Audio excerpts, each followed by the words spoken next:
26 июня 2024 года.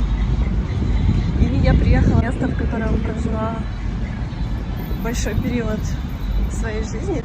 Это один из самых известных жилых массивов в Одессе. Точнее, он находится как бы в городе, но документально он находится возле Одессы.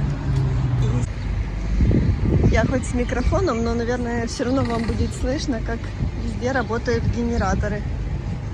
Просто возле каждого магазина. Всех приветствуем из Одессы под звуки генераторов. Где бы ты ни шел, возле всех магазинов, возле всех домов работают генераторы.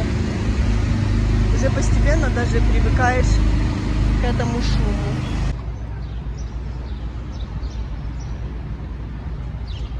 Я сегодня приехала по своим делам в район Одессы, который называется Таирово, и решила вам показать жилой массив, который всегда вызывал много противоречий, который кому-то нравится, кому-то нет. Но я здесь прожила 8 лет, и он мне очень нравился. Я прям иду и просто в шоке от того, как за 3 года все позарастало. Здесь были совершенно маленькие березки, и они сейчас очень высокие. Просто этот двор можно не узнать. Конечно, интересно спустя время посещать родные тебе места и видеть, как они меняются. И особенно радует, когда они меняются в лучшую сторону. Люди высадили цветы, украсили этот двор. И даже выросла, можно сказать, польская елка, потому что именно в Польше они такие густые и зеленые. В Радужном всегда был один большой минус. Это парковка. Если во дворе все занято, то припарковаться тебе просто негде. И здесь за парковку всегда были разборки, драки и перестрелки. Потому что мало того, что люди не умеют парковать машины, так еще и мало мест. Даже сейчас можно посмотреть, все дома, а двор полон автомобилей. В этом жилом массиве живет просто огромное количество людей, больше 20 тысяч. Это практически как отдельный район города. Здесь большое количество домов. Хотя жилой массив достаточно молодой. Я заселилась сюда в 2011 году, 2012, и здесь было всего пару домов. И вот за 13 лет так все расстроилось. Сейчас основным минусом этого жилого комплекса является то, что он весь абсолютно на электроэнергии, а электроэнергии сейчас в Одессе нету. Я вот хожу, и везде эти генераторы работают, просто сбивают тебя с мыслей. Возможно, через микрофон не так будет слышно, но если его снять, то этот гул все время стоит. Так вот, в каждом из этих домов отсутствует газ. Здесь абсолютно все на электроэнергии. И когда нету света, я даже не представляю, как живут люди. Потому что я помню, когда я здесь жила и отключали свет буквально на пару часов в 2015 году, то это было сложно, потому что чайник ты не можешь включить, электроплиту ты не можешь включить, ничего дома не можешь сделать. А для того, у кого есть дети, это вообще ужасно, потому что не можешь полноценно функционировать. Очень сложно сейчас, наверное, людям, и каждый день заходишь в новости и читаешь, что дальше будет хуже. Дальше будет хуже, и электроэнергии может не быть вообще больше, чем половина дня. Остается надеяться, что это будет недолго. Многим не нравится Радужный, именно из-за того, что он считается, что он расположен достаточно далеко. Но поскольку я ездила на автомобиле, мне это не мешало. Здесь есть красивые частные дома. Люди молодцы. Высадили гортензии, розы и другие цветы. Когда этот жилмассив только построился, здесь очень не хватало зелени. Но со временем это все заросло. Везде установлены системы полива, поэтому все такое зеленое и красивое. Я иду просто в восторге. Какая красота!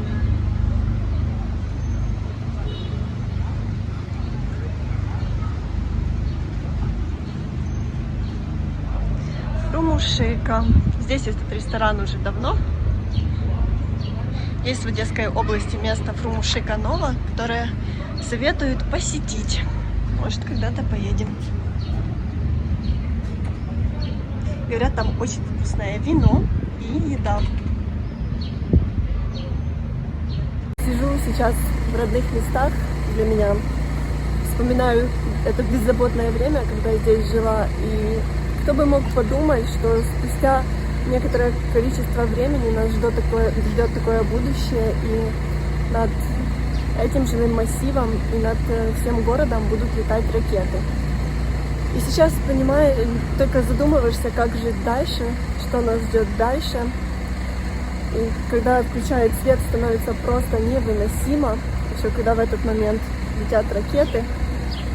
И все ждешь и надеешься, что вот-вот скоро закончится. Но, к сожалению, ничего не заканчивается. И мы даже между собой сидели, разговаривали, что какими будут счастливыми люди, когда услышат, что наконец-то война закончилась. Наверное, от радости и от счастья все просто сойдут с ума. Называю радужное местом, в котором есть все. Потому что здесь действительно есть все, и если ты здесь проживаешь, тебе можно не выходить за пределы этого жилого массива, потому что можешь найти все, что необходимо для жизни. И магазины с косметикой, и продуктовые магазины. Ой, снова генератор. Это двор, в котором я когда-то жила. Один из первых дворов в Радужном. Самое интересное, что уже прошло много лет, а вот этот автомобиль здесь так и стоит. Интересно, почему? Вот так выглядят дворики. Фонтанчик, к сожалению, вижу, уже не работает. Но в нем высадили цветы. Я никогда не обращала внимания, что здесь есть рябина. И вот она уже понемногу зреет. Последний раз красавицу такую видела в Польше. У нас прям недалеко от дома была. Даже где-то остались фотографии. В нашем городе достаточно часто сбивают людей. Но в связи с тем, что отключают часто свет и не работают светофоры, это начало происходить еще чаще. Сегодня, когда я ехала на улице города, я видела страшную ситуацию. Сбили человека. И я видела прям, как этот человек лежал на дороге. Поэтому нужно быть предельно осторожным водителем. Нужно быть предельно осторожным каждому пешеходу. Потому что случаи аварий участились. И люди, давайте относиться с уважением и пониманием друг к другу. Ведь ценнее жизни нету ничего. Поэтому, когда переходите дорогу, будьте внимательны. Еще в этом жилом массиве много детских площадок. Потому что здесь живет большое количество молодых семей.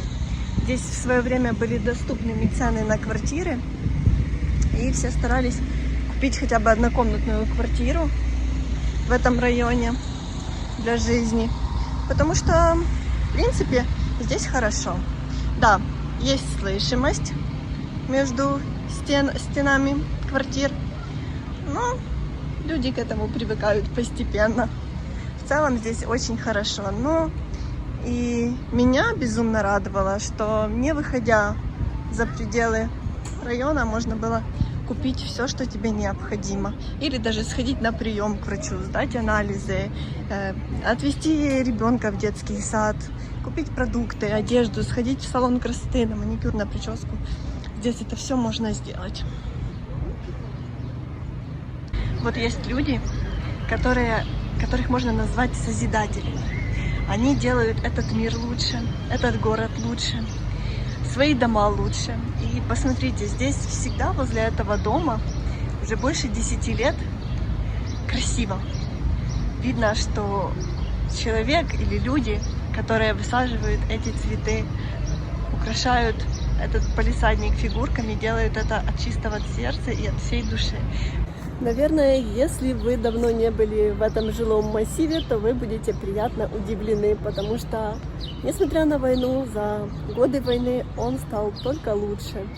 И если вы здесь не купили квартиру, то, возможно, сегодня вы даже пожалеете. Красивые гибискусы. У нас тоже на даче мама когда-то посадила гибискус. Вот такой вот фиолетовый и еще белый. Но, к сожалению, мы не можем сейчас любоваться их красотой из-за того, что место, в котором есть наша дача, закрыто для посещения. Знаете, мне кажется, что здесь дома все равно из-за войны опустели, потому что раньше, когда выходил во двор, было, во-первых, даже в будние дни больше автомобилей, а во-вторых, здесь всегда было большое количество людей в любое время суток. Сейчас я такого не ощутила. И из этого можно сделать вывод, что все равно люди разъехались. Несмотря на то, что в городе много переселенцев, все равно кажется, что пусто. А еще обратите внимание, как везде чисто. Люди наконец-то научились соблюдать чистоту и порядок. Потому что, как говорят, где чисто, там меньше стараются сорить. В этом правда. Он чухается о кусты. Не бойся, маленький. Ему жарко. Кусты ему помогают почухаться. Просто иду по тротуару под домом, по дорожке под домом, и такое чувство, что иду через какой-то парк. Невероятно. Я просто не понимаю, как за пару лет могло все так позарастать. Говорят, что отключения света на этой неделе будут жестче и жестче.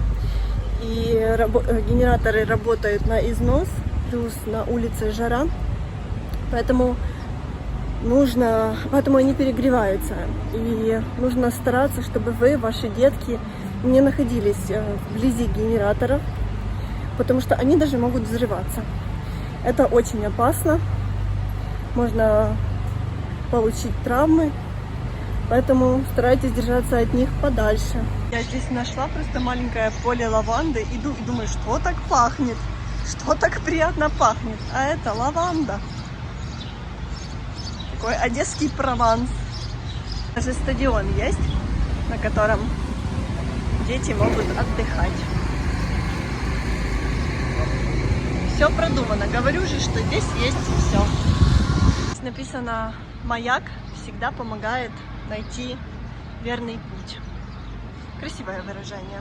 Что-то в нем есть. Как говорят, когда в жизни сложный период, его просто нужно пережить. И все обязательно наладится. Поэтому нам просто нужно это все пережить. Иногда какие-то периоды наступают, что весь позитив все-таки исчезает. И просто опускаются руки, и начинается какая-то депрессия. Но потом понимаешь, что это не самое худшее в жизни, и много чего, казалось бы, страшного для нас мы можем пережить. Главное быть сильным и настраиваться через силу хоть на волну позитивных эмоций. И надеяться, что все же, конечно, в итоге все будет очень даже хорошо. А мы станем чуточку сильнее. Спортом можно позаниматься. Только, наверное, на фоне работающих генераторов это сложно. Многих интересует, какая сейчас реальная обстановка в Одессе. В Одессе сегодня тихо. Была только одна воздушная тревога. Буквально перед тем, как я начала снимать видео. Ну и ночью у нас были воздушные тревоги. И были взрывы в области. Как бы грустно не звучало, но все стандартно. Тревоги, взрывы и отключение света.